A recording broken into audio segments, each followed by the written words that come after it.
Hey there, folks. Welcome to another episode of Everything But the Song podcast. I'm your host, Tal Weisman, and this is episode number 4. With me today in the studio is my good friend Andrew Sheriff, who also goes by the name Wayley. Andrew and I are really good friends. We became friends when we made his record and found a mutual love for surfing and the outdoors. And yeah, just kind of something that has been going on for a while, and he seemed like a very natural guest to bring on my podcast. Like always, I try to keep the conversation very casual and very kind of loose and with no real parameters as to what we should be talking about. But it naturally goes to what we love doing, what Andrew grew up doing, what kind of things he pursued, music wise, non music wise. I'm sure you're going to enjoy hearing his story just as much as I enjoy being a part of his story, and will continue to do so. And as always, I'll play 2 Wayley tracks on this podcast. I was very fortunate to co-produce, mix, and engineer both of them. They were mastered by Joao Carvalho, and yeah, I hope you enjoy them.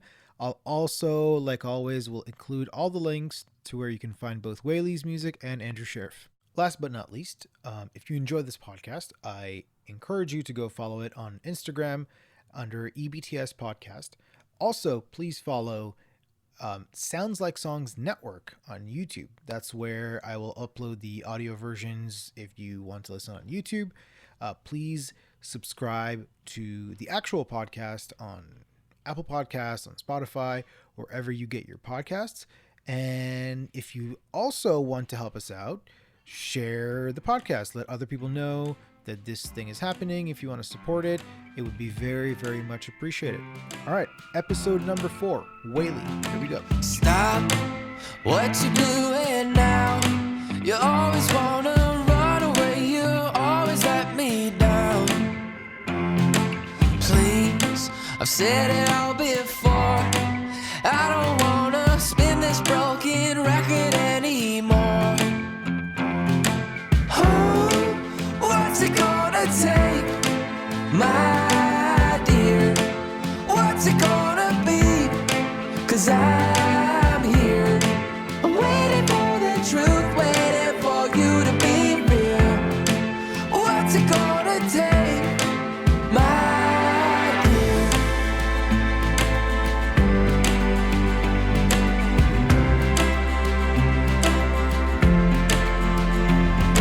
Stop living in between the little girl you are and the woman that I need. Out of sight and out of mind. My word for the innocent, but hey, I'm not that kind. Oh, what's it gonna take, my dear? What's it gonna be? 'Cause I'm here. I'm waiting for the truth, waiting for you to be real. What's it gonna take, my dear?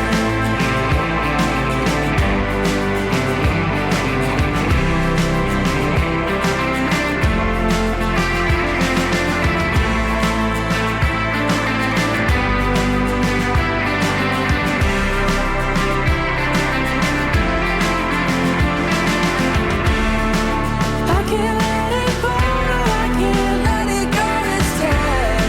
There's always something more when you read between the lines. I keep falling back and I keep living up this lie. So give me something different, more than just a try. What's it gonna take, my dear? What's it gonna be? 'Cause I'm here. I'm waiting for the truth, waiting for you to be real. What's it gonna take, my dear? What's it gonna take to believe in me? What's it gonna be for you to see? I'm waiting for the truth, waiting for you to be real.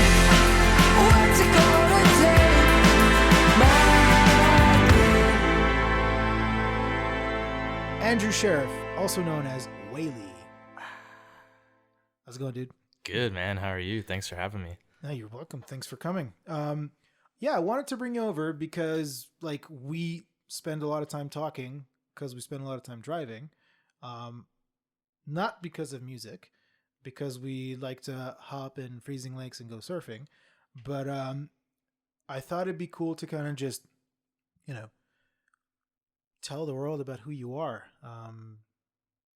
I'm gonna put the links to all your music and all that stuff and your socials and all that, so you don't need to do any of that plugging. But maybe you can kind of start by telling me, like, or telling the listeners, who are you? What's your story? Where'd you come from? Where All right. Well, to start off, my name's Andrew Sheriff, and I also go by Wayley. And I'll kind of touch on that a bit. I kind of have two projects going on, and they're more or less both solo projects. But one I perform under my own name, Andrew Sheriff, and I kind of describe that as it's Americana music with some hints of indie folk and bluegrass and that sort of thing. So very, very rootsy, very raw, sad music. And then I have Wayley, which I recently just started this year. And Wayley is leaning more towards the pop side, definitely with still hints of folk music in there. But I call it like folk pop music. I'd say that's fair. Yeah. It's got more of a kind of big sound, huge choruses, that sort of thing. So I've been trying still to figure out how to really put the clear line down the middle, right, and divide that all up. But that's kind of how I describe it now. So yeah, I'm kind of living two lives, you could say. So so that's like basically you using, I think, the way I see it, at least, it's like you using two different sides of your brain almost. Like one is one that's like writing songs from a point of you're not trying to hit a certain intensity, and the other one, which is like that would be Andrew Sheriff. Like you're more so, I think it's more of a deeper dive into things like storytelling and things along those lines. And then the other side is kind of like you being just a bit more personal, a bit more like, when I say personal, like on the Wayley side, it's like the songs feel like they're more about they're more about like experiences that are personal to you, but a bit more universal to the listener. Like if I'm just looking straight from like a songwriting perspective. Yeah. Cool. So with this being a podcast that tries to avoid the songs themselves, I'm really interested in the person behind it. And obviously I know more about you now, having gone places with you, but like, I know that you grew up, as many Canadians do, playing a lot of hockey. That was like a big part of your life. Absolutely. Yep. So tell me a little bit about that. Like what age was that? Yeah, well, that was kind of the main thing I did for a lot of years. I definitely, like most Canadian kids, think they're going to grow up and be a professional hockey player or something like that. So I logged a lot of hours on the ice, probably from the age of 5, I'd say. My dad built a little ice rink in the backyard every year. Nice. And we'd go down to the local pond and skate there as well. But I did hockey starting at 5 probably till my last year of competitive hockey would have been in grade 9 of high school, which would have been 2008-2009 season. Right. So over 10 years ago now. Yeah. But yeah, I played competitive hockey all the way up until there. That's crazy. Yeah. That's and you don't like, do you still play, or like rarely? Yeah, I mean, I lost interest in it purely because I was getting into other things. Right. I really love skateboarding. Yeah. And all my friends were all into it as well. So we kind of formed this little group, and that's all I could start to think about. So what age was that? Like when did it shift? well, I'd say I started really getting involved in skateboarding probably in grade 7. Right. And I was still playing hockey, but by the time I was in grade 9 and high school, and you kind of start making your own decisions for yourself, I was like, I think I'm done with hockey this year. I want to focus on skateboarding. And the fine line, the deciding factor was I got pretty badly injured towards the end of the season, the hockey season. Right. In grade 9 that last year. And it wasn't from hockey, it was actually from skateboarding. Oh. But I ended up, breaking my elbow in several different places and having a reconstructive surgery. So that put me out of the hockey season. And that was kind of like the end of it all for me. I said, I think this is my time. I think I want to go forth with skateboarding and leave hockey behind. And that was weird for my whole family because our lives revolved around hockey. Yeah, I know. I remember you mentioning like, your dad driving you around and, hanging out in the games and all that stuff. Yeah, I mean, my parents were awesome about that. And it's I think about it now, and I'm super grateful for everything that they did, because I know I was probably playing hockey 4 times a week. Oh, wow. And all around the GTA. So, come back from school, my parents come home from work, and we'd boot out right to the hockey rink, and that was like almost every other night of the week, right? So they had a lot of time invested in it as well. Yeah. So yeah, that's one thing I often think about. You don't realize when you're a kid how much it means to them as well, because they invest their whole life into it as well. So yeah, they're giving up a lot of their own like lives essentially. Yeah, it's just as much your career as it is theirs at that point, at that age. So how did they take it? Like, was that Oh, I mean, my parents are super easygoing, and they always supported me in anything I wanted to do. And I think my dad took it a little harder at first because he loves hockey, and he spent a lot of time with me on the ice, but he got it. He got it, and he was happy that I just wanted to pursue something fully. He was kind of the one actually who said, if you want to be good at something, you got to focus on that one thing and that one thing only.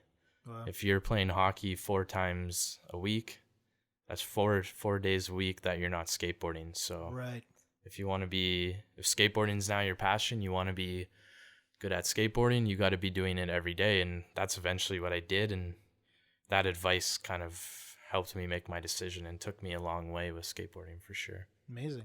So a skateboarding injury made you choose skateboarding over hockey? Ironic, but yes, essentially, yeah. That's a good thing to be able to do, to like look at something that's like a negative incident and like go, no, I'm actually going to just lean into that. Yeah. It's really funny now that I say it, hearing the words come out of my mouth, but that's exactly what happened. Good. That's a good lesson for life. I mean, I accidentally ended up in Toronto and leaned into that, and here we are. Yeah. But no, that's cool, man. So you start with hockey, then you get into skateboarding and all that stuff. Now, at what point does music come into the picture? Yeah, that's a good one. I mean, I can't really put a finger on exactly when, because it was a long time ago. Yeah. And I can't exactly remember when it sparked in my brain, like, hey, I like music as well. But I had been playing music from a young age. Like, my parents bought me a guitar when I was a kid in elementary school still. And they signed me up for guitar lessons, and I started doing that. And I quickly dropped that because at the time, I think I was going to like a classical guitar teacher. Not classical, but I was still, learning out of a book to read notes and play songs that necessarily weren't up my alley. Yeah. And I just wasn't inspired. I was a kid. I wanted to goof around and play hockey and do that sort of stuff, not learn sheet music. So Yeah. I told my parents that I didn't want to do that pretty fast. I think I only went to 4 or 5 lessons. And they were like, all right. So I didn't touch a guitar from probably sometime in early elementary school till maybe around grade 10 of high school, grade 11. Yep. Like fairly late in the perspective of things. If you think about it, most people are into music their whole life that are doing this sort of thing. Or Yeah, no, you start, I mean, most of the people I know who do it now are people who got into it in like the latest is like elementary school, really. yeah, and that's something that I actually often envy people for, because now that I'm in it, I wish that I had stuck with the lessons and stuck with it my whole early childhood years, right, and that sort of thing, because I think I'd have way more knowledge at this point. And I do think about that, but it is what it is. I think I really started thinking about music in high school and around grade 10 or 11 because it was cool. Right. I started seeing that you could pick up a guitar and you didn't necessarily need to have the formal training. You could just start fooling around and writing your own songs and that sort of thing. And I'm not sure when YouTube was invented, but I know that in and around that time, all these YouTube tutorials and that sort of thing started becoming popular. So yeah, it started to become a thing to go look on YouTube, about how to do something. Right. And when I saw how many resources there were available to me in a sense of music lessons, I was like, this is great. I could teach myself how to do this. And sick. I took pride in that because I think a lot of artists at that time were, all the cool ones kind of, pushed how they never had lessons or they never had any formal training, or it's just like this amazing raw talent. And I thought that was so cool. And now in retrospect, I endorse education. I think it's smart to do that, and it doesn't make you any less cool that you have formal education. If anything, it makes you know more. So I really encourage that. But at the time, I was like, it's way cooler if you don't know what you're doing and you just figure it out, man. Yeah, there was a while where you kept hearing that phrase, like, yeah, I'm self-taught. Yeah, self-taught. That was like every artist was saying that. So in my head, I was like, yeah, man, me too. Like, yeah, I couldn't be more the opposite. I started with a teacher, moved to, like, I had the first teacher, and he was all right. He just, he wasn't like very professional, but his idea was just he was the first one and really made me fall in love with playing guitar. And then the second one just beat the shit out of me and made me feel like I'm worthless because of like he was just like, everything that I would do, the smallest thing that I would miss is like, well, I guess you're an amateur. And sometimes you need that though. Oh, I for sure needed that. I loved playing guitar. I just didn't really think I was going to be like that serious about it. And he just he kind of bullied me into becoming really serious about music. I don't think that I meant to. I loved it a lot.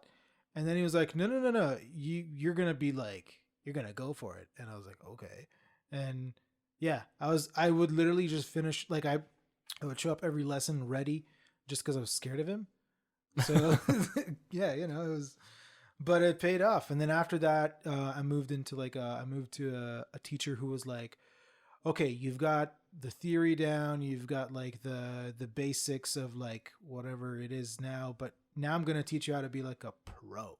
Yeah. Like he would just analyze my technique and teach me shit that I was in high school, and I would, just to be ready for the next lesson, I would have to practice like just his shit. I would have to practice like 4 hours a day at least just to be ready for my next lesson next week. So yeah, it's pretty good. But I mean, so I get you, like there's two sides to it for sure. And I know a bunch of people who are quote unquote self-taught, and I don't think it really matters in that sense, as long as you can get your point across musically. Like if you didn't have formal training, but you still write awesome songs, that who gives a shit. But then when you're like, oh, how do we solve this musical problem? It cool. Really helps. It really helps. And if there are any kids or anyone listening, education is cool. So, I mean, don't be ashamed of it at all.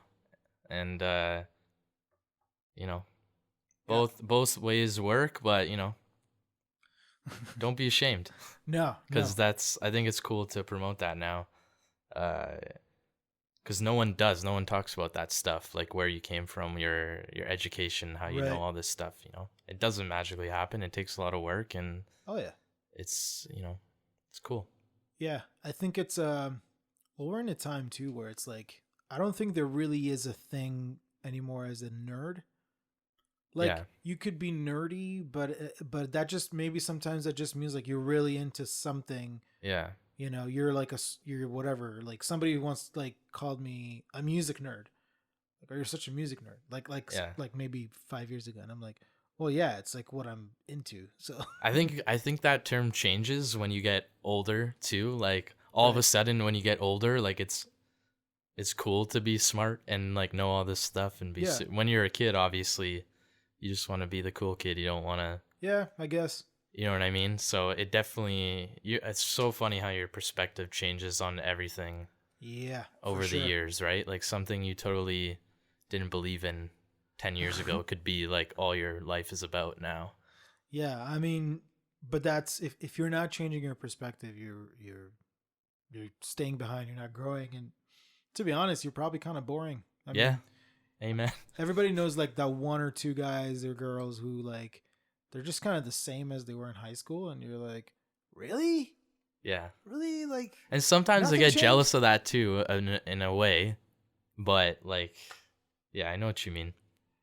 Yeah, I don't know. Like when I see that, to me, it just means like, oh, you maybe not, maybe you didn't go through much. Like maybe you Yeah, didn't really experience much, and I guess sometimes that's cool too. Like if you're okay with it and you're happy, then whatever, like do that. But anyways, enough about other people.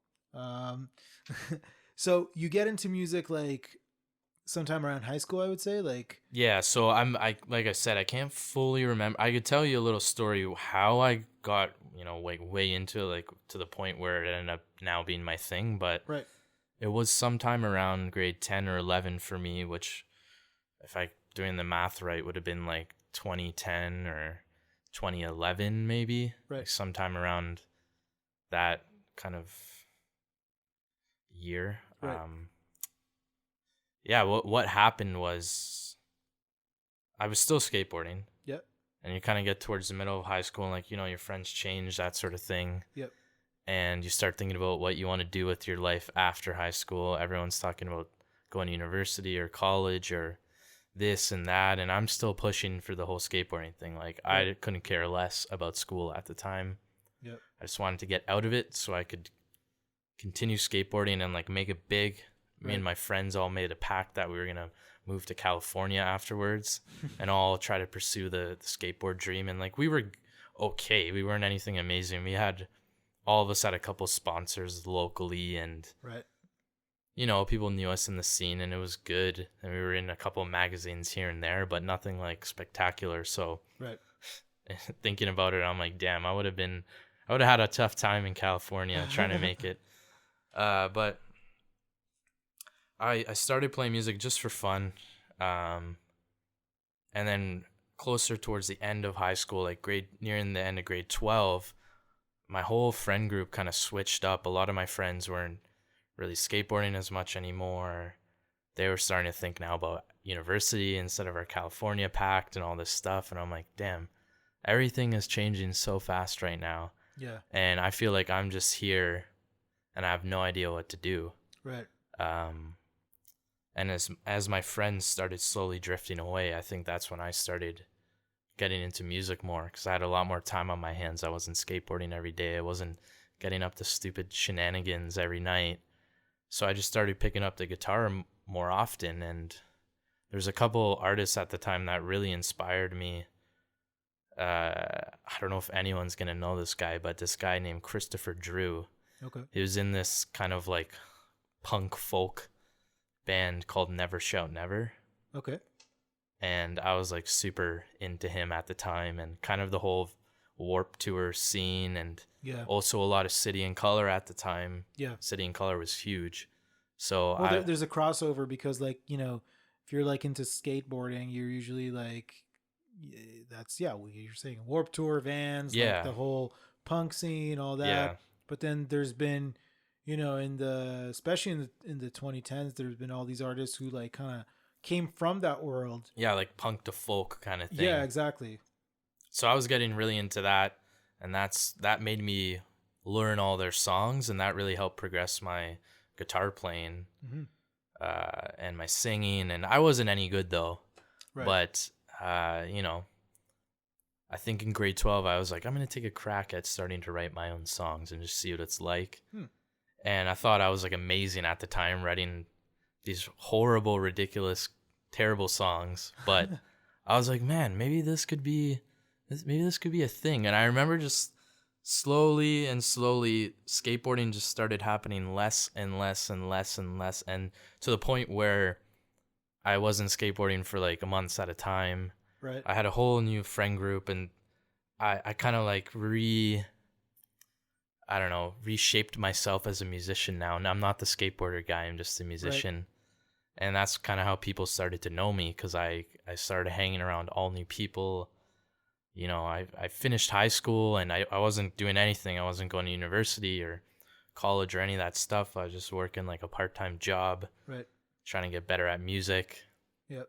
I wrote a song in high school, which I ended up recording after high school, called One Way Trip. And that was the start to, I'd say, when I was like, all right, I'm gonna take this and I'm gonna try to really do it. Putting out a song and seeing the support that I got from people, and right, it felt more serious at that point. And that was right after I finished high school. Right. That gave me a little bit of encouragement, because I had no idea what I was going to do with my life. Right. It's a pivotal moment, You're basically a kid. You finish high school. Like, most people aren't yet mentally developed enough to make like good decisions at that point. I made horrible decisions. But that's what I'm saying. Like, you have the freedom to make all these horrible decisions at that age, and you never know how it's going to end up. Like, it's kind of a gamble, really. Yeah. But it's also, there's also freedom in it. Like where I'm from, you don't get that freedom. Like, you finish high school, and it's like there's no choice. You're like, you are going to the army unless there's something wrong with you. So there's two sides to it, obviously. But we're definitely very lucky over here. Yeah. In the sense that you could do whatever you want, and no one's really gonna stop you. No, that's it's a definition of freedom. Yeah. So I know that after high school, or at some point, I don't know, you go to Australia. Yeah, so that's kind of what the One Way Trip song was about. Right. Like I said, I was thinking of going to California to skateboard, and that whole thing kind of fell through the cracks in the last year of high school. And I still, to this day, I don't really talk to those guys anymore. We kind of just drifted away. But I started hanging out with this guy named Luke, who's still a great buddy of mine. We worked at the hardware store together, and we became really good pals that year when I was in like the transition from my old friends, let's say, to my new friends. Right. In high school terms, I guess. Yeah. You want to call it. Sure. But he's a little bit older than me by a couple of years, and he said one day, he's like, "Hey, bud, I heard about Australia. Sounds super sick. Someone told me that they went there and you could get this visa thing and you could work there for a year and potentially stay longer." And he's like, "I'm done with Toronto, man. I'm bored. I'm getting out of here." And we were like best friends. Like, that was the guy I hung out with every day. I'm like, "Dude, you can't leave me. What are you doing, man?" And he's just like, "Man, I'm sorry, I bought a ticket. I'm leaving like in 2 weeks." And I'm like, "Holy shit, dude." Wow. And that was kind of the start of it. I didn't decide I was gonna go yet. And a summer went by, and I was like, "Dude, I have no friends here. Like, I don't know what I'm doing. Trying to make music happen, but it's like not inspiring right now." Right. And he FaceTimed me from Australia, and he's like, "Dude, you just got to come down here." Wow. So I think it was like 1 a.m, and I was just like, "All right, I'm buying a ticket right now." And I bought a ticket, worked the rest of the summer, saved up, and just after my birthday, my 18th birthday, because you need to be 18 to get a visa. to work, I flew like 4 days after my birthday down to Sydney. That was the year that after I graduated high school, so 2013. Right. And just flew down to Sydney with no plan, nothing at all, just a visa and a guitar in one hand and a ukulele in the other, and a backpack on my back, and that's how I flew down. I didn't even know where I was gonna stay. I was just planning to crash on his couch for a bit. Like I just had a ticket there, and that's it. And that's kind of what sparked the one-way trip song idea. And I kind of put that out before I went to Australia, and it was this whole thing, and I thought it was super meaningful and cool at the time. Well, I guess it is. It was a sign of something that was coming. Yeah. And so you go to Australia, you're like literally flying not halfway, but all the way across the world, not knowing where you're going to spend your next night, assuming you're going to crash with your buddy. Oh my God. That's the first couple nights are a crazy story, man. But yeah, I didn't know where I was going to stay. I didn't have a phone. I didn't even know where he friggin' lived, man. Like I show up after like a 24-hour flight basically in Sydney. Yeah. I have no phone service, nothing. So I'm walking around the airport trying to get Wi-Fi somewhere so I could send my buddy a message and be like, "Where do you live, man?" Like I need to. Finally, I get a hold of him. He's like, "This is where I live. All right, get a cab here. I'm at work right now, but one of my buddies will answer the door and whatever. You can hang out with him until I'm home." So it's like my first day. I have no idea where I am. Get a ride from a cab over to his apartment, and yeah, I eventually crashed on his couch that night, and for a few nights after that. And oh man, there's so many stories that this podcast would be like 18 hours long. All right, well maybe one day we'll do like a Andrew in Australia podcast, just to share those. But okay, cool. So you get to Australia, and then I know that you weren't in Sydney after that. Like you moved away to like a smaller town. Yeah, kind of. And that was a super important moment in my music life. Yeah. We had been living in downtown Sydney. Yep. And it had been great. I hadn't been playing any gigs or anything like that, but that's when I just got into surfing, and I was going surfing every morning and trying to find a good job to have that year so I could live, right? Yep. And there's a lot of kind of BS opportunities there for like backpackers and that sort of thing where they, they're like sales jobs where they kind of, you're selling some scam product and all that stuff. And I was working at one of these sales jobs selling perfume in shopping malls. It was ridiculous. I hated it. I was terrible at it. I couldn't be like that snaky sales dude, one up your price type of guy. No, you're definitely not that. So I got a couple different words every time I got fired from these type of jobs, but the funniest one was the boss took me into the office and she was like, "Dude, you're a great guy, but you're just too much of a chill surfer dude for this job." Exact words.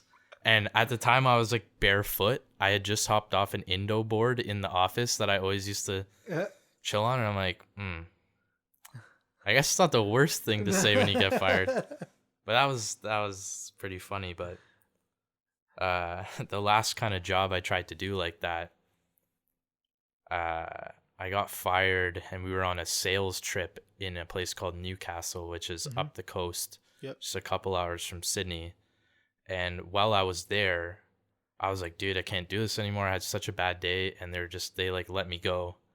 And I was like, all right. So I had to take the train home from Newcastle that night, like in the pouring rain alone with like no money, back to my place in Sydney. And the next day I was like, I'm just going to go for a walk to this place called Coogee Beach. It's just like a little beach town, like a suburb, like 25, 30 minutes out of Sydney. Right.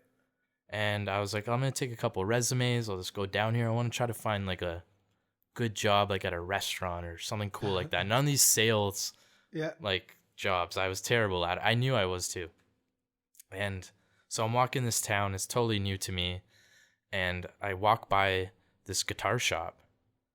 And I'm just like looking in the window of the guitar shop, and I'm like, whoa, this place is sick. It was like a vintage guitar shop. I had Yeah. no idea it was there. Like knew nothing about this area. And I'm like, all right, if I have a good day and I give out like 10, 15 resumes, on the way back, I'm going to stop in this guitar shop store. and check it out. So I go down, give out a bunch of resumes. I'm walking back, and I'm like, all right, sick. I had a good day. I'm going to go into the guitar shop, check it out. I go in and I'm walking around. There's no one else in there but the owner. He's Right. sitting at the front desk. And after like a couple minutes of walking around, he goes, hey, man, were you the guy looking in the window earlier today? I'm like, yeah. How'd you know? He's like, dude, I was trying to call you in, but you didn't see me, I guess. I'm like, no, I had no idea. And he's just like, so what's up, man? Where are you from? He obviously noticed the accent Yeah. was different. And I told him where I was from and all this stuff. I didn't mention that I was out looking for a job, by the way. Right. Very important to the story. Yeah. But he's like, yeah, man, when you were walking by and I saw you, I just got this. He's like a very spiritual dude. He's like, I got this like feeling like that just like was good. And I've been looking for someone to work here. And I was wondering if you'd be interested in helping me out. And I'm like, dude, you gotta be kidding me. I was keeping myself very calm and collected, but in my head, I was like freaking out. I was like, what are the odds, man? Yeah. And I'm like, are you serious? He's like, yeah, man. Why don't you come by later tonight? We'll have a chat after the shop is closed, and then we could figure it out. And like the next day, I was working there. Wow. And I knew I didn't have a huge knowledge of instruments or anything musical at that time. Like it was very basic. Like for me, it was all about the songwriting, all that stuff. That's what I knew. But that's when I really started to dive into, you know, like vintage guitars and amps and pro audio and all that stuff. And he was such a mentor to me that year. Right. It really changed my life in a huge way. And I don't think if I didn't work there, I don't think I'd be in music. Wow. At all. I would know absolutely nothing about vintage guitars, which I'm such a huge guitar nerd now. And biggest thing of all is I you're going to laugh at this, but I hated folk and country music at the time, really. I liked the folk punk stuff, which I didn't find was very, but anything with like a twangy instrument, anything like that, like I was like, no way, man. No way.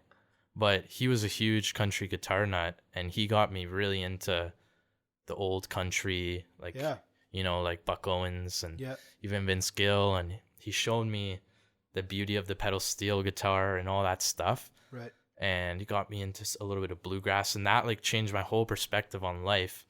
And, you know, the story goes on from there, but essentially that's kind of what my pivotal moment, which pushed me even further towards music. That's crazy. And when I came back eventually to Canada, I think, you know, it inspired me even more to move forward with music. So it's like these little weird things that happen. Because if it weren't for that, like, I don't know, man. I don't know what I'd be doing. I might have never taken music, you know, that next level of seriousness and gone forward with it. But yeah, but I mean, it's cool because you come across people in this world that you don't know what their significance is going to be to you. You just kind of, you come across them. And it's funny that this guy, like, you know, was trying to call you in when you're going to go give away like your resume. And it's like like he needed you and you didn't know that you needed him, but it was on such a bigger, you know, there's so much more to it than just working at a guitar store. Oh, it became, much, much, much more than that. Like, wow. Yeah. Are you still in touch with him or? Yeah, like not very much. Right. We kind of drifted apart a bit because, you know, I had to go back to Canada. Yeah. And he has his stuff going on. And we're both super busy dudes. And, you know, we're far apart in age. We're not going to be on FaceTime being like, hey, man, what'd you do tonight? No. But I mean, more like, you know. I'll send him letters here and there with like a CD of mine in it. And nice. Like I try to tell him how much like the time spent there meant to me. And he invited me to his wedding in Ireland. But I'm a musician not making that much money. So couldn't go to Ireland for a wedding. But I don't know if it happened. I haven't spoken with him yet, but it was during the whole COVID Right. business, so I'm not sure what happened there, but we Yeah. do keep in touch. And That's good. yeah, That's what I was wondering, like just to see, if he can see what, what the effect he had on you. I don't think he knows the severity of it. Like, Right. and I've tried to express that to him, Right. just so he knows what he did for me. Right. Because he was basically taking a kid off the streets at that point. Yeah. Like, that was a moment where I really needed a job and I really needed some guidance, and I was getting super bummed out about where I was Yeah. in life. And yeah, so I've told him, I'm like, man, you really changed my life. Like, I would not be here without you today. And That's awesome. he's the type of dude where he's like, yeah, I know. Like, kind of like, he just does it because he's a good guy. You know what I mean? Right, He has right. no idea that's what he's doing. But He's not expecting to no, to be told that he changed somebody's life. not at all. No. He just had a good vibe. Yeah. Yeah, that's Yeah. awesome. So you spent a total of how long in Australia? A year. Okay. And it's, I was actually supposed to stay there. His name was Doug, the guy who owned the shop. Yep. And we had a really good thing going on. Yep. And his son, who also worked at the shop and was the manager and Yep. all that jazz, he was getting married and moving to the States. Right. And so there was going to be a big change in the shop there. Right. And he said, do you want to stay? Yeah. I said, hell yeah, I want to stay.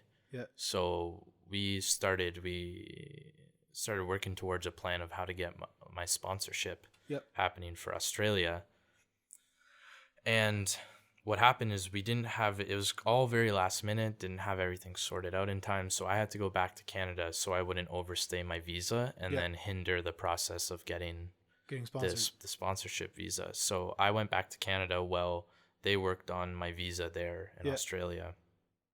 And I had full intentions that I was going back to Australia. I left everything I owned in my apartment. Wow. I went back to Canada with a bag completely empty because I intended on filling that bag up with more stuff from home and To bring bringing it back. Yeah.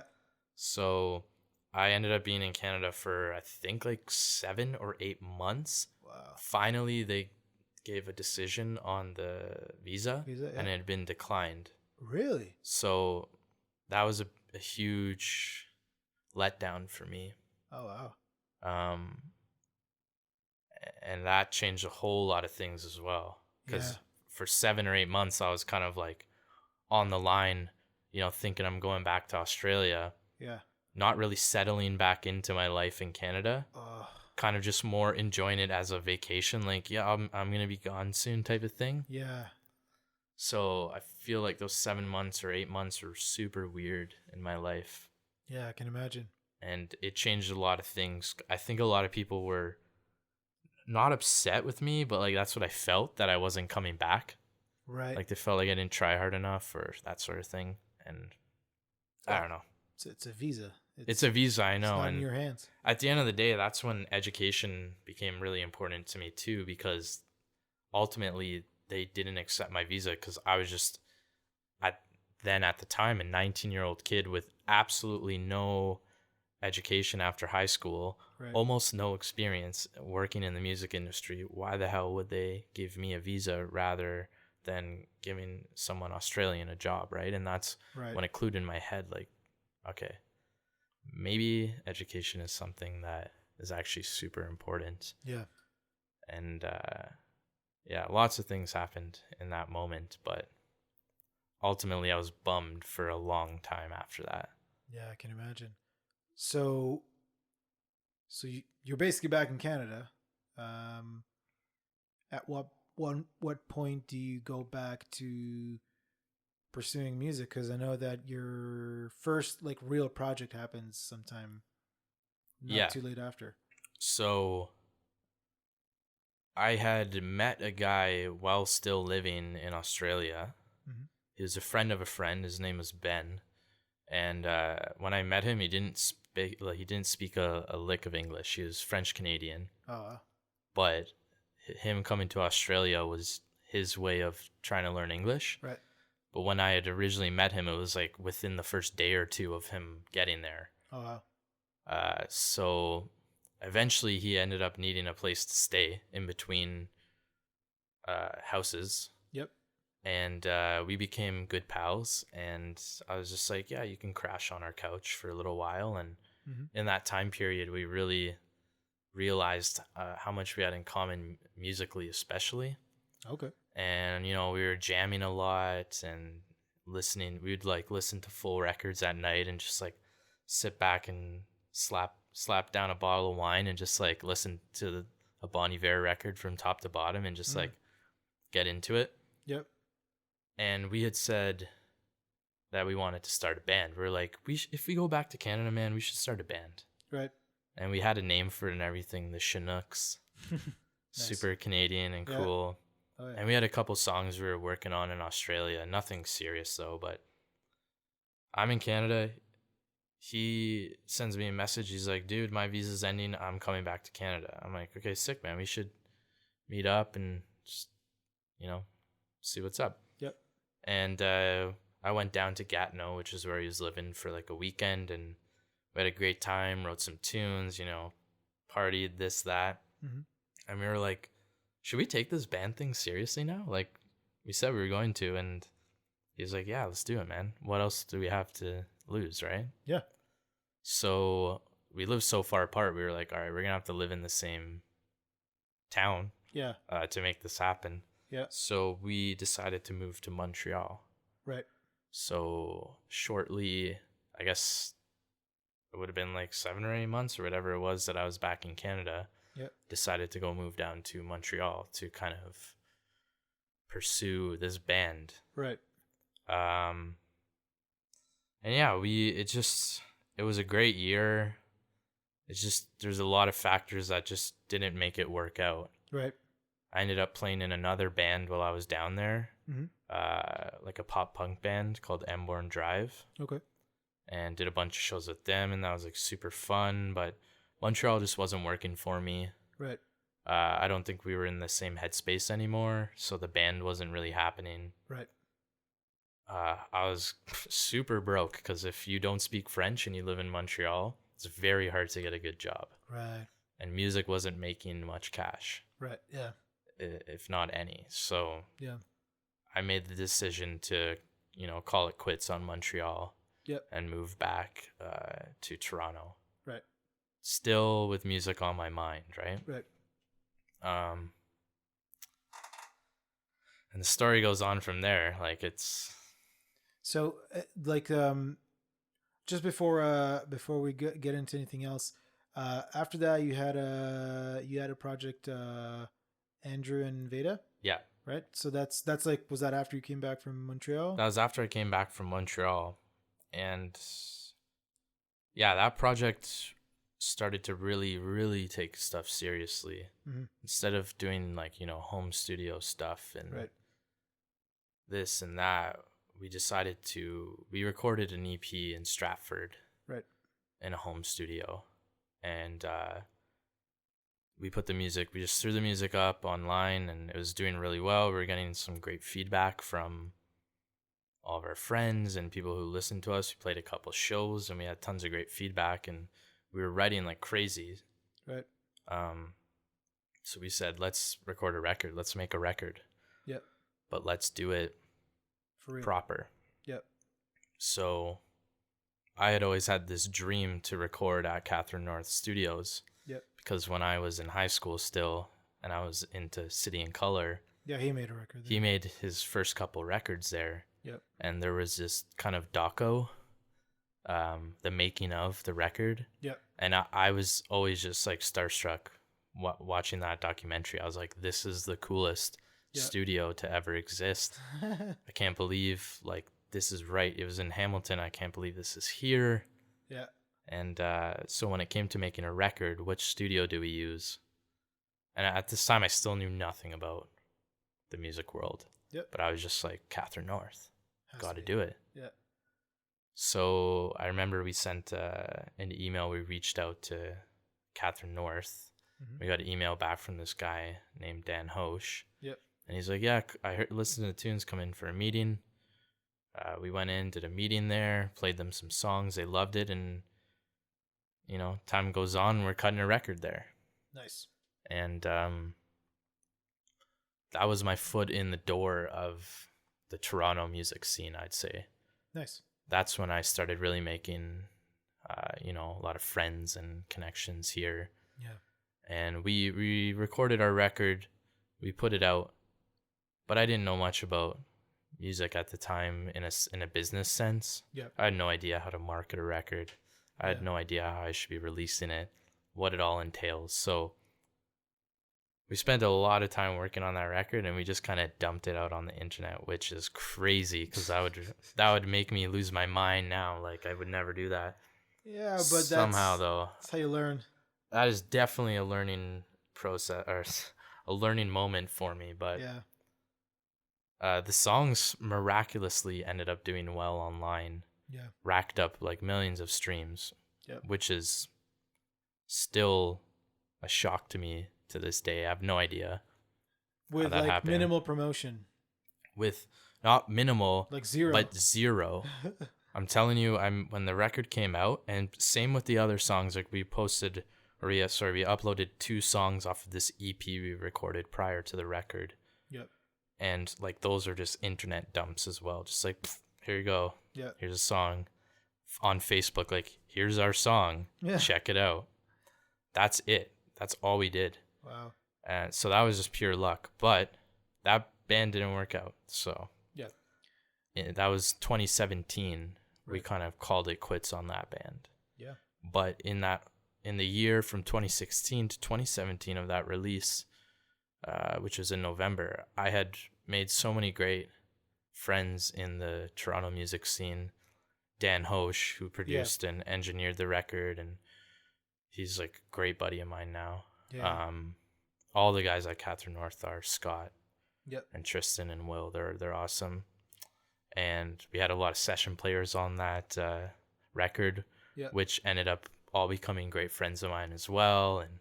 And Jordan, became good friends with him, and just it was a very important year. Although nothing really came of it. It's a very important year for me, and because I still keep in touch with all those people. I still work with them, and so in 2017 I was like, well, there's another year gone. What am I going to do now? And I felt like this was just this reoccurring thing in music for me. Right. So I said, all right, it's time to just do it solo, man. Yeah. If like all these years you're the one who's been wanting to do it, like why not just do it solo, right? Absolutely. Yeah. So,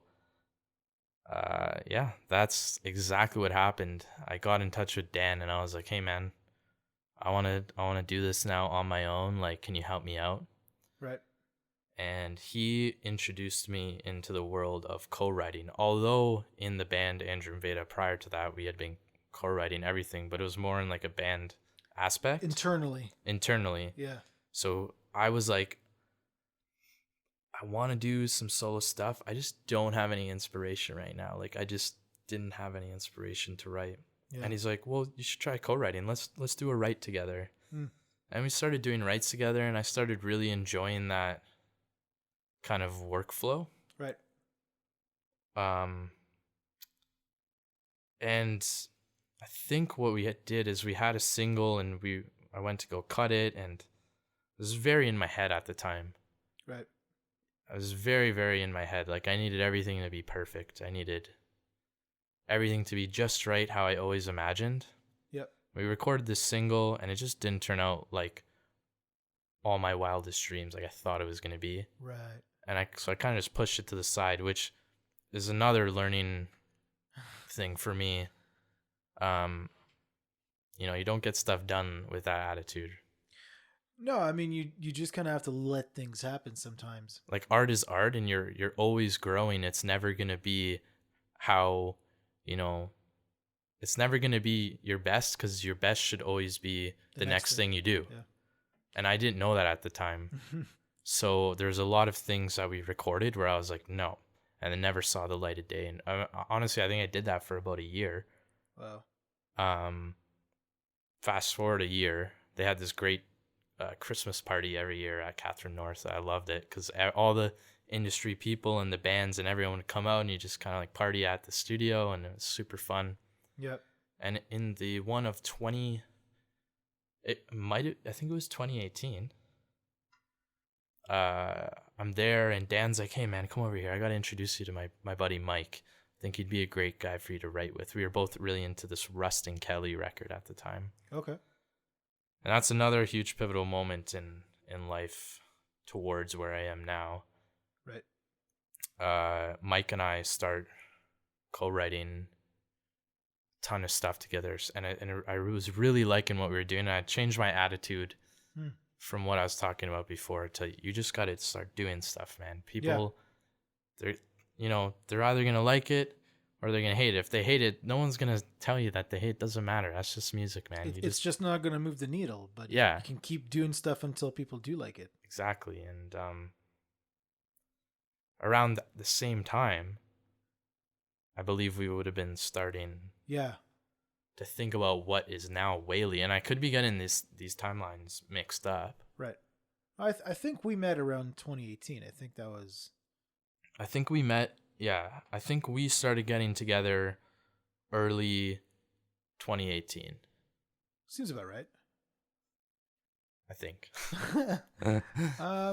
Yeah, something like that. I mean, it's somewhere around there. I think your record, like, we really did it in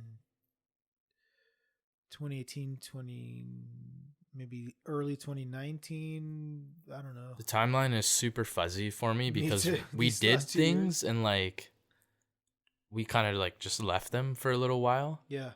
We didn't release anything right away. We didn't do anything. So Yeah. it's so hard for me now to think when we did that. And actually we did it in a super quick amount of time. So it was like, anyhow, the whole story behind that is I started realizing that why I was pushing ideas away and songs away, because they weren't perfectly fitting into the genres that I wanted to be in. Right. And for the life of me, I couldn't wrap my head around not perfectly fitting into that genre. Yeah. Because I wanted to. That's what I like. I like listening to something that's like so deeply into that genre, like they're the definition of that genre. Right. Kind of thing. So I started fumbling like upon this idea of, what if I just start another project? It's like kind of like my alter ego, but I could do the more pop stuff. I could do the more, big band, big sound, clean cut kind of thing. Yeah. So that I don't have to worry about that being involved in my folk music. So I could just let things flow as they should. Right. And a lot of people were telling me that I was crazy for doing this. They're like, dude, why are you doing 2 solo things? Why? It just doesn't make any sense at all. Because you can. Because you can. You can do whatever the hell you want. Yeah. And so I think that's when I got in touch with Andre. Right. Who then introduced me to you, and we started working together. And yeah. And the rest is history. And the rest is history, man. And like, I still kept up with writing the folk stuff, and I still do to this day. Like, I'm operating both projects right at the same speed, yeah, in totally different worlds, and I'm super duper happy about that all, and it couldn't have worked out better. I never imagined. It's awesome. I mean, that's kind of the thing. Like, I sort of for a while lived in a similar scenario where this is back in Israel. I played in like a super heavy, crazy thrash metal band, and I also played in like an alt rock band. And because I just had those two things in me, yeah. I grew up as a metal guitar player, and I still felt like I needed an outlet for that. But then I was really getting into like more like alternative kind of more sophisticated rock, and I really wanted to do that, and I had like a really good thing going there. So it's like, yeah, I mean, why not? I mean, obviously a lot of people do multiple bands, but for somebody to have 2 solo projects, that usually seems a little odd. But hey, you do what works, man. Yeah, I mean, in both projects, though, I am solo, but I like to consider them both like I have a different family. Yeah. for both the projects. And like, I always get these type of emails and stuff like that from people when I'm booking shows, because I always use we instead of I when I'm talking about like my band or my music or my tour Right. and stuff, because I really don't feel like Like it one is person. just me. Yeah. When I'm with Andrew Sheriff, like I have, you know, my best buddy Nathan and Juliana. They come out and Nathan does sound, and Juliana's, you know, sets up and does merch, and then Right. Erica comes out and she sings she sings the harmonies in my Right. band, and then I have other band members that we use for things in that project, and like that's my family. Yeah. So I really don't feel solo, and like solo in a sense that it's my name, yeah, but that's it, really. You're just the driving force behind it, but there's, Exactly. you know, like there's always a family of people. And I totally agree. Like I feel the same way, you know, I mean, yeah, I play in a band that's a duo Yeah, on paper, Yeah. but you know, we feel like there's, you know, we have a group of people who play live with us, and there's, you know, like the team behind it, and yeah, you never feel like it's just you doing it. It's like you're a part of a team, even though it's based around you. You still give other people like you know, like people's opinions matter, and people's within the team and within the you know, the family. yeah, So yeah, I think it's a healthy way to look at it, because yeah. And I think nothing that's better like, than being a collaborative effort, you know. absolutely, and in music especially, like you got to be chill. You got to have your friends, and it makes it so much better Yeah, to have a supportive group around you. it's more fun too. Way more fun, and yeah, it just feels good moving forward with your family rather than this solo, Yeah, traveler on your own.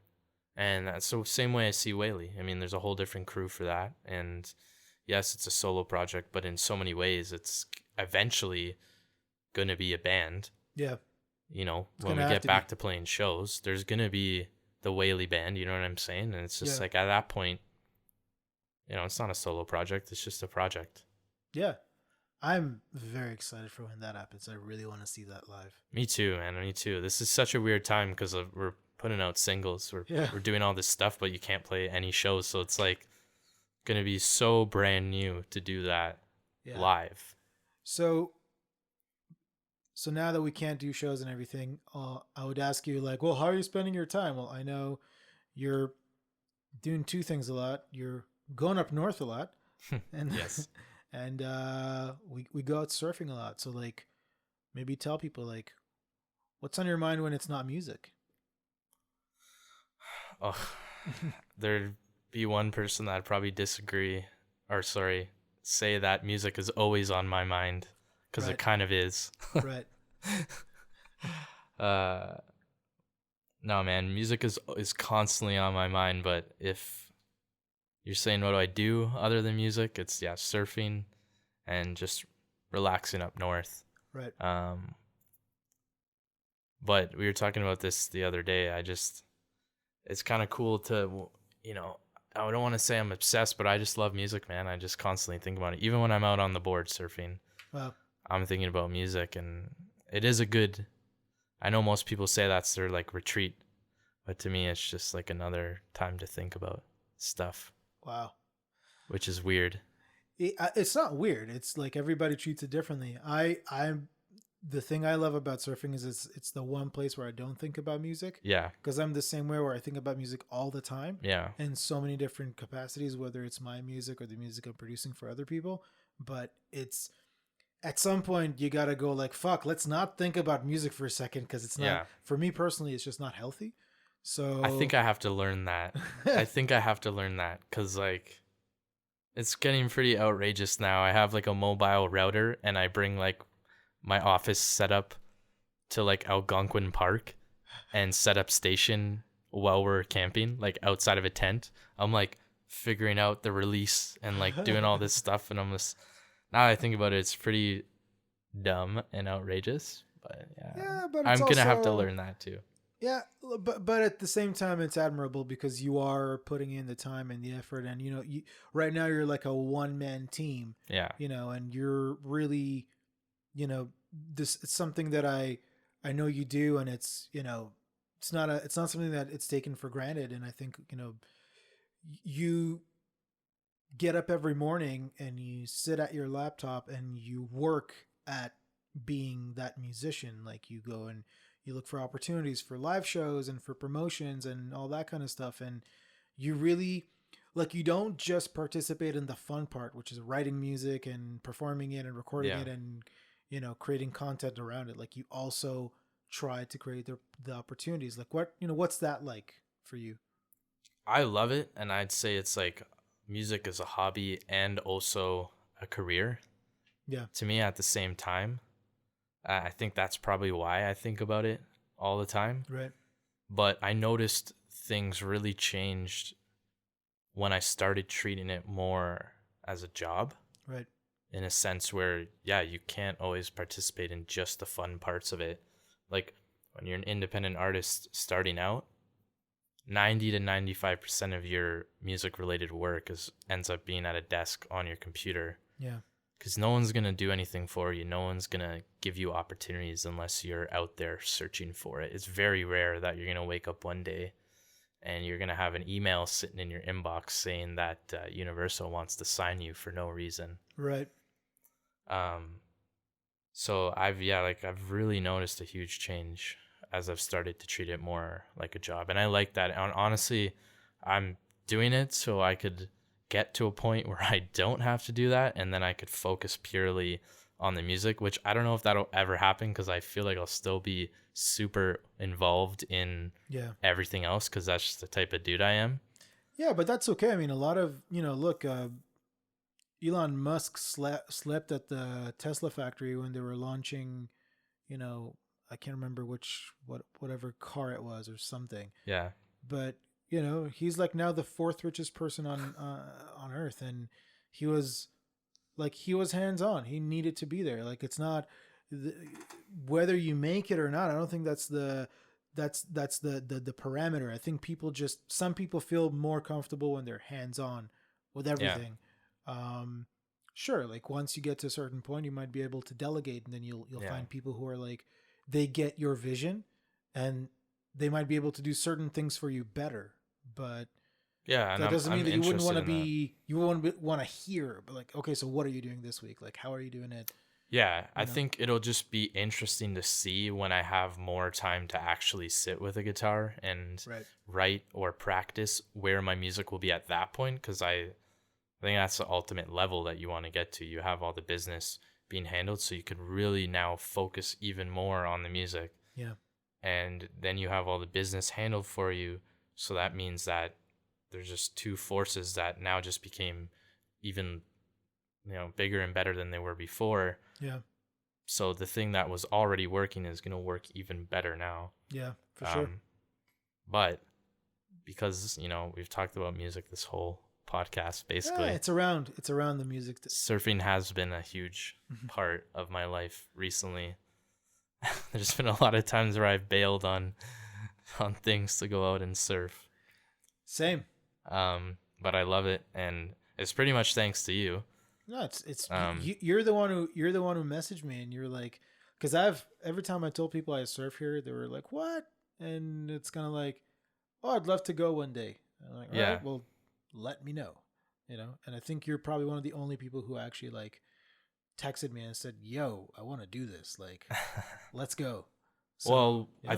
I think when we originally started talking about it, you hadn't even gotten in the water yet. You were just talking about how you were going to do it next time there were waves. And that was back when we were recording demos for Wayley. Yeah, we were just getting started.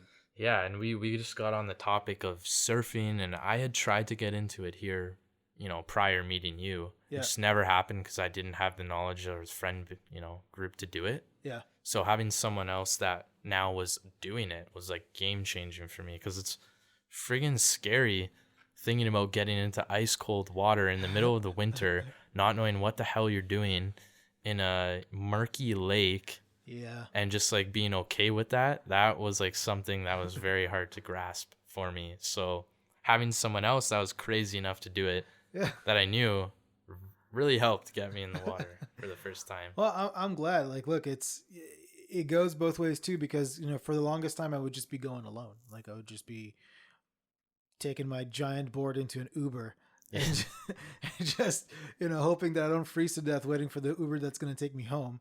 But yeah, I feel like the cool thing too for the two of us is like, it's because it's a similar thing. Like you love music and that is like your number one thing, but we also have like a really big passion towards surfing and we're able to do both. And to see someone else who has the same mindset, I think it's good for you because you're like, okay, well, I don't feel that bad about like being that much into surfing Yeah. and chasing it that much because here's another person who's into music just as much as I am. Yeah. And he feels okay being just as much into surfing. So we're like, And you fuck it. should have other things. Like, as much as I was saying, been obsessed with it lately. I have always believed that you should have other things going on in your life. Yeah. Like, you're gonna run out of things to talk about in your Yeah. songs if you're not doing stuff with your life. So Exactly. I don't know if surfing's really come into play of any songs yet, but it's Right. definitely changed the whole brand and kind of like thing about Wayley now is surfing. And Yeah. I don't know if it would be like that if we never hopped in the water in November of like whenever that was. I think it was last year. Last year. 2019, yeah. It might have been like that, but it wouldn't have been real. No, I mean, but that's the cool thing. It's like you just, you take your life and you take your, like when we first met, I remember like talking to you and saying like, without knowing your story, just sitting down with you the first time, I was like, you kind of look like a guy who went on like a really long trip and came back and had all these experiences. You're like, I actually did. I was in Australia for a long time and I was like, see? And then I was like, let's write about that. but it's only like I feel like your story is and your quote unquote brand is only valid if it's real. It's only valid Yeah. if it's something that you really experience, and you don't have to make it up. It's like that's what you do. It's kind of interesting. Yeah, it's very naturally just Wayley and Andrew Sheriff have molded themselves into their own separate things, which is weird because I'm the same guy, but I'm the type of guy that loves to love a lot of stuff. Yeah. Like I don't hate any music genre. Like I'm really into like a ton of music. Yeah. And some people think that's weird. And I love like the really bro-y team sports like hockey, but I Sure. also love the more like arty, creative individual sports like skateboarding and surfing. Yeah. I love being in the woods in the middle of the snow, but I also love being on the beach surfing. So actually having Wayley and Andrew Sheriff has been super cool because like it's allowed me to express both of those things in their natural form and not kind of, because music now is so heavily related, it relies so heavily on your quote unquote brand. Yeah. Everyone talks about that now, and I'm not going to disagree with that. It definitely, your music relies so heavily on how you look to the world. Yeah. So the fact that it's happened so naturally has been a relief for me because I really had no idea how I was going to look like I'm two different people to the world, Yeah, but I think it's, that's the cool thing about it. You're not two different people. It's just two different sides of the same person. Yeah. And, I don't think there's anything wrong with it. I think one of the big advantages of living in this day and age is that you can do whatever the fuck you want. Yeah. Nobody's got a rule book. And anyone who had a rule book is like either retired or just about to retire. And, all those notions are gone. Like you're Wayley, but if you want to be like, dude, I want fucking Steve Vai to play a shred solo on one of my songs. If it works, it'll work, man. Like you can do it, and nobody's gonna go like, what the fuck is this Wayley guy doing? I thought he was like pop folk. What does Steve Vai have to do with it? Well, you find the right tune and the right solo, and it'll be that. So yeah, I think people applaud that sort of thing now, and that's the new thing is how do I be different? Yeah. Because everything has been done a million times over. And the people that are really doing these odd they're taking an odd approach to things. Right. They're shining. Absolutely. Especially now more than ever. Absolutely. Yeah. Whereas it used to be more of like a let's do the same thing and get in this movement. Like you have the grunge movement or, Yeah. all that type of thing, Seattle and stuff. It's like, let's get on board with that. And you have a bunch of guys who are kind of like the same thing. Now you have all these people doing weird stuff. I agree, and I think I'm much more. I mean, some of the bands I love the most, you can't really pin them as one genre. Like No. you can't really. They create their own in a sense. Exactly. They have a thing. Yeah, like you have to create a genre nowadays, and I always say like, how would you describe Bon Iver?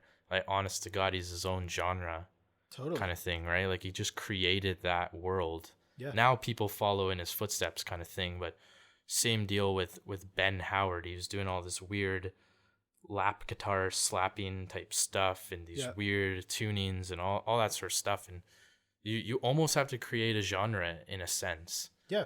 But you can do the same thing with your your personality. Like you could be here's my folk page, here's my or like rootsy Americana thing, and then here's my pop folk thing.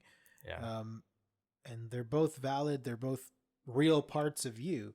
And I think it's just kind of it's at the end of the day, it's up to the viewer or listener to decide whether they want to buy into it or not, and whether they want to participate. And if they do, that's all that matters. Yeah, and I think people are more accepting now. Like I remember when City and Color broke off from Alexis on Fire, like Dallas Green. Yeah. People were like super upset with him. Right. Because he wasn't in Alexis on Fire anymore. And that sort of thing. And I think if that happened now, no one would really give a crap. No. Like he would just do both, but it became this whole big thing where he had to leave the band behind, they had to break up and all this stuff. And nowadays, now he's back to Alexis on Fire and they're doing tours again, and it's like no big deal. And it's like, yeah, that's right. It could have just been no big deal. Well, I mean, in a way, that's the time we're in. Yeah, that's exactly it's cool. It's a good time to be a musician, despite the fact that there's no shows happening. The world is like in this very weird spot. Yeah, it's a good time to be a musician. You can do a lot of crazy stuff now. Exactly. So one thing I've been asking every guest so far, let's say tomorrow all of COVID ends, you can fly anywhere, you can do whatever you want, meet whoever you want. What's the first thing you do? I've been dying to go back down to Nashville. And I had planned to go to Nashville 2 times this year. Mm-hmm. So I would definitely want to head down to Nashville. A thing that a lot of people don't know about me is that I love country music. Yeah. So I go down to Nashville and write country music with people all the time. And I would love to get back down there as soon as possible, and just such a fun environment in Nashville. I have a lot of cool friends down there. I love the scene where you could go out and there's just so many musicians that you meet, and it's just, I love the vibe down in Nashville. So I would do a double trip where I'd go down to Nashville and then I'd go to LA, which is another favorite spot of mine, and surf and write. There you go. And do all that jazz. But I'll meet you in LA. Yeah, man. I love Nashville, don't get me wrong, but if it was like a 2-week thing and you had to go 1 week in Nashville, 1 week in LA, I'd just do both in LA. Yeah. I'd be like, well, I'll spend the first week in San Diego and then the next week in LA. But I hear you. All right. Well, listen, this has been pretty awesome. Yeah, man, this has been great. I even though I knew most of this information, I definitely learned a shit ton of new stuff about you. Good, man. Hopefully I wasn't rambling like crazy. No, not at all. Not at all. I was like actually going like, oh shit, tell me more. So good. Yeah. And one of the cool things about this podcast in my eyes is that you don't really have to be promoting anything. It's not one of those things you come in to promote your new single or your blah, blah, blah. But you do have a new single out. We're at August 21st today. I believe so. Yeah. So as of August 21st, 2020, Andrew under Wayley has a new single out called Waiting for You, which I co-wrote and co-produced rather. and played a bunch of stuff on, and there was a lot of other cool people involved. Listen to it, check it out. It's already making some noise out there. Andrew has his own music coming out as well under Andrew Sheriff.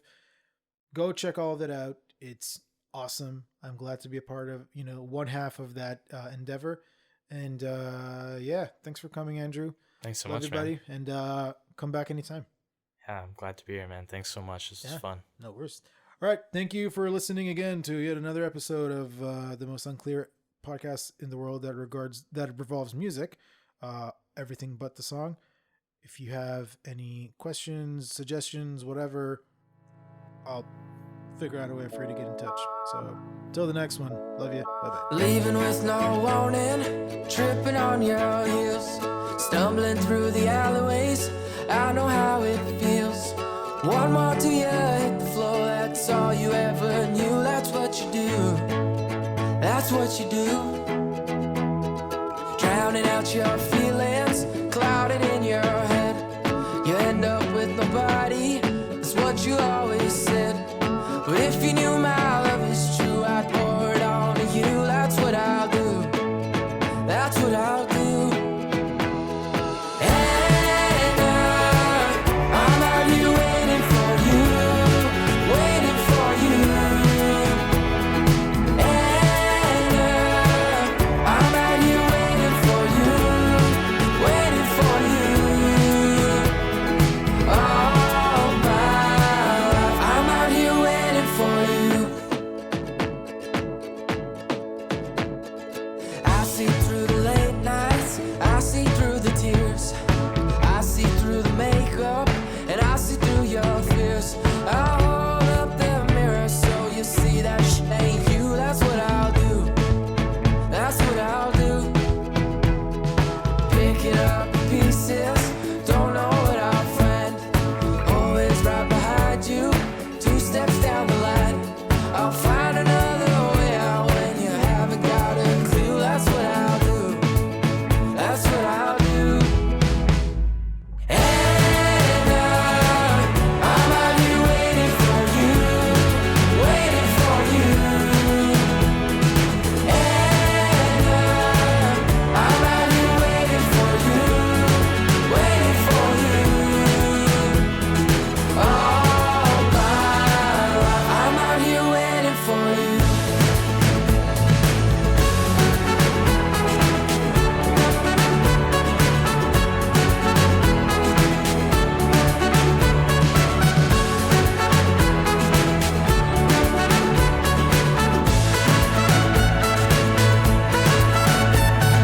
I'm still on the sidelines, waiting for a chance to speak. I don't have all the answers, but I have the ones you need.